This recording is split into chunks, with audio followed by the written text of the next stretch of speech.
नमस्कार। नमस्कार।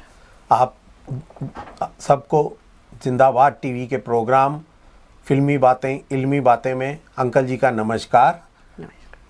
और मेरा भी नमस्कार, सीमा का भी नमस्कार। जैसा कि आपको मालूम ही है कि इस प्रोग्राम में हम फिल्मों के बारे में बताते हैं, आपका फिल्मों के बारे में ज्ञानवर्धन करते हैं।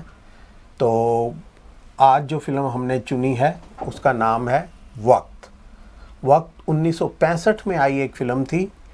ये जो आजकल फिल्में आप देखते हैं कि भाई होते हैं, बिछड़ जाते हैं, बाद में मिल जाते हैं, इस फिल्मों की शुरुआत बाद में चाहे मनमोहन देसाई साहब ने इस टॉपिक को पकड़ा हो, लेकिन इसकी शुरुआत इसी फिल्म से हुई थी। फिल्म की स्टोरी है पाकिस्तान से आए हुए लाला केदारनाथ दिल्ली में बिजनेस करने लग गए और जो जैसा कि उन्होंने खुद बताया वो पहले अपने कंधे पे बोरियां ढोते थे और फिर दिल्ली के टॉप बिजनेसमैन बन गए। लाला जी की खासियत है, लाला जी के 3 बेटे हैं अलग अलग एज के, लेकिन तीनों का जन्मदिन एक ही दिन आता है। और लाला जी बहुत जिसे बोले कि उत्साह से भरे हुए हैं और जैसा कि उनका कहना है कि दुनिया को जेब में रखते हैं और मतलब बहुत उनको अपने ऊपर जो है घमंड था, बहुत जो प्राउड है 3 बेटे जो है और जो है बिजनेस खूब बड़ा है जो है। आई थिंक यहाँ जो तो एक ज्योतिषी आते हैं, वो उनको कहते हैं कि लाला जी ऐसा करना ठीक नहीं, कभी कभी रुपए गठरी में धरे रह जाते हैं और आदमी भीख मांगता फिरता है। वो कहते हैं ऐसा नहीं हुआ। तो वो फिर भी लोग उनके दोस्त कहते हैं कि एक बार उन ज्योतिषी जी से आप इनका पूछ तो लो। वो कहते हैं जो मैं अपने बच्चों का भविष्य खुद बनाऊंगा, एक को वकील बनाऊंगा, एक को डॉक्टर बनाऊंगा, एक को प्रोफेसर बनाऊंगा, ऐसे उन सब बातें करते हैं। और इस फिल्म में जो थी स्टार कास्ट, इतनी बड़ी स्टार कास्ट वाली इंडिया की ये पहली फिल्म थी। आप ये मानिए कि कौन नहीं था उस फिल्म में। फिल्म का हीरो मेन उन दिनों नंबर 1 चल रहे थे, सुनील दत्त साहब थे, राजकुमार जी थे फिल्म में, शशि कपूर थे, साधना थी, शर्मिला टैगोर, बलराज सानी हीरो के हीरो, और जो विलेन रहमान साहब थे, मोतीलाल भी थे इस फिल्म में, शशिकला भी थी, जीवन भी थे, जगदीश राज भी थे। आप नाम लें फिल्म इंडस्ट्री के किसी इंसान का, वो सब इस फिल्म में थे। इतनी लंबी स्टार कास्ट वाली फिल्म छा गई थी पर्दे पे। हाँ जी। हम दिल्ली रहा करते थे और मुझे मालूम है हम उन दिनों कलकत्ता घूमने गए हुए थे जहाँ मैंने ये फिल्म देखी थी बचपन में। लेकिन तब तो नहीं, अभी भी मैं बहुत बार ये फिल्म देख चुका हूँ और ये फिल्म एक लत की तरह लग जाती है। एक बार अगर आप ये देख लोगे तो आपको ये फिल्म अब मजबूर करेगी कि आप बार बार इस फिल्म को देखो। और इस फिल्म में जो एंड का सीन है वो काफ़ी लंबा कोर्ट रूम सीन है और आपको इस बात से शायद हैरानगी हो, लेकिन ये सच की बात है कि लॉ कॉलेजेस में जब क्रिमिनल लॉ पढ़ाया जाता है तो उसमें ये फिल्म का एंड सीन खास तौर से दिखाया जाता है कि किस तरह इस फिल्म में सुनील दत्त साहब ने केस को रिजॉल्व किया, किस तरह मतलब उस बिना किसी सबूत के, बिना किसी वजह से और सिर्फ अपनी दलील से सबूत भी पैदा किए और मुजरिम को पकड़वाया भी। ये अपने आप में बहुत बड़ी बात है। इस फिल्म को बहुत सारे अवार्ड मिले, लेकिन इस फिल्म का एक गीत आज भी जो मेरी उम्र के लोग हैं अपनी पत्नी के लिए अक्सर गुनगुनाते हैं, ऐ मेरी जोहरा जबी तुझे मालूम नहीं। तो इसकी कुछ स्टोरी जो है आगे कैसे चलती है धीरे धीरे जो है? हाँ, होता क्या है कि जो लाला केदारनाथ अपने बच्चों का जन्मदिन मना रहे होते हैं तो अचानक से भूचाल आता है और पूरा परिवार खंड खंड बिखर जाता है। सबसे छोटा बेटा, क्योंकि वो माँ की गोद में होता है तो वो माँ के साथ रहता है, दोनों बेटे बिछड़ जाते हैं, बाप अलग से बिछड़ जाता है और उसके बाद एक दूसरे को सब ढूंढते रहते हैं।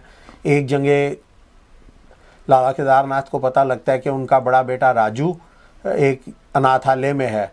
जहाँ वहाँ जाते हैं तो पता लगता है कि वहाँ का जो वार्डन है, जो जीवन था, जीवन साहब, वो उन्होंने उस बच्चे को मारा और वो भाग गया और इससे लाला केदारनाथ को गुस्सा आता है, वो उसे इतने ज़ोर से उसका गला पकड़ते हैं कि वो मर जाता है और इनको जेल हो जाती है कत्ल के जुर्म में। और फिर ये छूट के आते हैं, तो बड़ा बेटा तो बड़ा होके चोर बनता है और वो उसको रहमान साहब ने पाला है, वो जेब काटता है और रहमान साहब ने पाला है। और वो बहुत, इस फिल्म के डायलॉग कई ना आपको आज तक लोग एग्जाम्पल देते हैं, जैसे मुहावरे पढ़े जाते हैं ऐसे इस फिल्म के डायलॉग सुनाते हैं लोग। जिनके घर शीशे के होते हैं वो दूसरों के घर पत्थर नहीं मारा करते, इतने जोक बने हैं। और ये बहुत फेमस डायलॉग आज तक मतलब मशहूर है, ये लोग बहुत यूज़ करते हैं। और फिर इस फिल्म में सुनील दत्त ने ऐसे लॉयर का रोल किया, जैसे मैंने बताया कि उनको तो लॉ कॉलेज में पढ़ाया जाता है। और फिर शशि कपूर छोटा बेटा होता है। उन दिनों शशि कपूर इतने बड़े एक्टर नहीं थे, शर्मिला टैगोर भी नई नई आई थी। आप उनको देखेंगे तो आपको लगेगा कि ये तो बच्चे से ही लग रहे हैं। अचला सचदेव उनकी माँ थी और उन्होंने भी बहुत अच्छा रोल किया है। और इस फिल्म के गीत भी बहुत मशहूर हुए। एक और गीत सुनिए, चेहरे पे खुशी छा जाती है, आँखों में सुरूर आ जाता है। इस फिल्म को बहुत से अवार्ड मिले। राजकुमार जी को बेस्ट सपोर्टिंग एक्टर का अवार्ड मिला।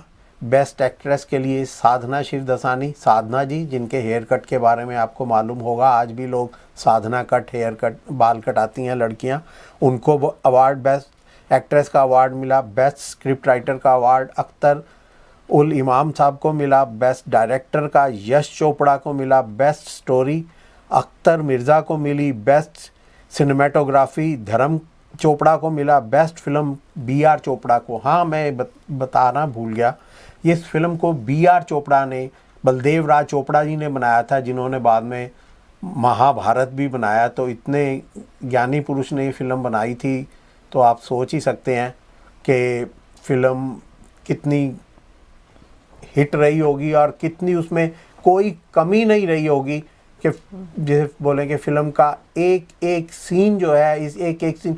और हाँ, इस फिल्म से एक और चीज़ पहली बार हुई थी कि इस फिल्म में कार रेस पहली बार दिखाई गई थी। चाहे वो प्राइवेट ही कार रेस थी, लेकिन पहली बार इस फिल्म में कार रेस दिखाई गई थी। 2 इम्पाला कार्स, वो कन्वर्टेबल, जिनमें उनकी रेस होती है राजकुमार जी की सुनील दत्त के साथ। तो इस फिल्म में कार रेस भी पहली बार दिखाई गई थी। तो 2 भाइयों का था, लेकिन उनको वो जानते नहीं थे कि वो दोनों भाई हैं। हाँ, वो दोनों नहीं जानते थे कि वो एक दूसरे के भाई हैं। और बाद में जब पता लगता है, राजकुमार साहब की कोई हीरोइन नहीं है, तो बाद में जब पता लगता है वो भाई हैं, राजकुमार साहब बड़े भाई का फ़र्ज निभाते हैं और अपने भाई, अपनी, जब उनके ऊपर कत्ल का इल्ज़ाम लगता है तो वो उनका जो केस लड़ने के लिए सुनील दत्त को देते हैं। लोग कहते हैं कि ये क्या कर रहे हो राजा, ये तो बिल्कुल नौसिखिया वकील है। वो कहते हैं कोई बात नहीं, और सुनील दत्त साहब उनको बचा भी लेते हैं और अपना कैरियर की शुरुआत कर लेते हैं। फिल्म एक सुखद एंड में, मतलब जैसे लगता है कि 3 घंटे की फिल्म आखिर के 5 मिनट में फटाफट पूरी कर ली जाती है। ये थोड़ा सा एक अचंभित करने वाली बात लगती है। वो कोर्ट रूम में वो तू और वो बलराज साहनी साहब अपनी वाइफ को, लाला केदारनाथ जी अपनी वाइफ को पहचान लेते हैं, तो वो बताती है ये आपका बेटा है। तो राजकुमार कहता है कि आपके दोनों बेटे भी मिल जाए तो मैं तेरा मुंह मोतियों से भर दूंगा। वो कहते हैं कि हम दोनों, आपका राजू और ये रवि।